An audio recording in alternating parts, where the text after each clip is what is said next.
Hey guys, চলে এসেছি আবার একটা নতুন মিনি ব্লগ নিয়ে। বেরিয়ে পড়েছিলাম আমরা আবার একটা নতুন ট্রিপের জন্য। তো বাড়ির থেকে মাইমা, ভূমি, মা, ভাপি ওরা সবাই দাঁড়িয়ে আছে। আমরা যাচ্ছিলাম, গাড়িতে বসে গেছি, দেখতে পাচ্ছ। এই যে পুচকি দুটো আমাদের। আর এখানে রাস্তায় মা আর আমার বোনই দাঁড়িয়েছিল দেখা করার জন্য, যেহেতু অনেকটা দূরে যাচ্ছি, একবার দেখা করে নিই তোদের সাথে। তো দেখতে পাচ্ছ আমরা স্টেশনের জন্য রওনা হয়ে পড়েছিলাম। 9টা 8 নাগাদ ট্রেন ছিল আর আমরা পৌঁছে গেছি প্রায় 8:30টার সময়। তো আমরা ট্রলিগুলো নিয়ে প্ল্যাটফর্মের দিকে এগিয়ে যাচ্ছিলাম। দেখতে পাচ্ছ ট্রলি টানতে টানতে অবস্থা খারাপ। ট্রলিগুলোকে প্রচুর ভারী করে নিয়েছিলাম। তো 15 দিনের জন্য ট্রিপ।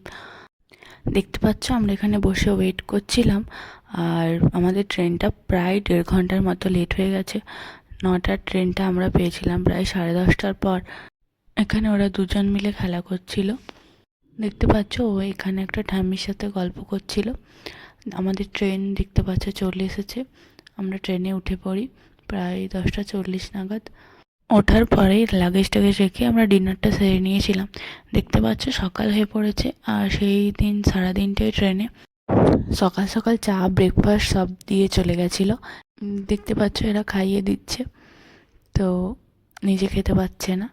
এরা এখানে তারপর গল্প করছিল দুজন মিলে বসে বসে উপরটায়। আমরা যে ট্রাভেলার দাদাদের সাথে বেরিয়েছি ট্রিপের জন্য, তারাই আমাদেরকে ট্রেনে খাওয়া দাওয়া সব কিছু দিচ্ছিল, চা টা, জলখাবার সব কিছু। তো দেখতে পাচ্ছ এরা এখানে আরেকজন জুটেছে ওদের সাথে, আরেকটা দুষ্টু। ওর পুরো ট্রেন জার্নিটাই আমাদের সাথেই করে নিয়েছিল। ওর ওর মা বাবা ওদের কাছে যায়নি। তো কিছুক্ষণের মধ্যে আবার আমাদের লাঞ্চ চলে এসেছিল।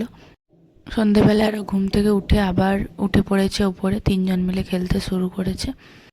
আর আমরা লুডো খেলে টাইমটাকে পাস করছিলাম। দেখতে পাচ্ছ খেলা আমাদের পুরো জমে গেছিল। তারপর ডিনার সেরে ঘুমিয়ে পড়ি।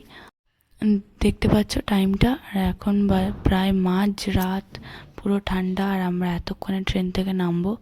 দেখতে পাচ্ছ আমরা সব লাগেজ টাগেজ গুটিয়ে বসে পড়েছিলাম। তো ফাইনালি আমরা যোধপুর ঢুকেই গেছি। এই যে আমরা ট্রেন থেকে এবার নামছি। তো তারপরে ট্রলির উপরে এই যে আমাদের মনাই সোনাটা বসে গেছে। লিফট থেকে নেমেই লিফটের গেটটা দেখেই মনে হচ্ছে যাক, রাজস্থান পৌঁছে গেছি আমরা। আজকের ব্লগটা এখানে শেষ করছি।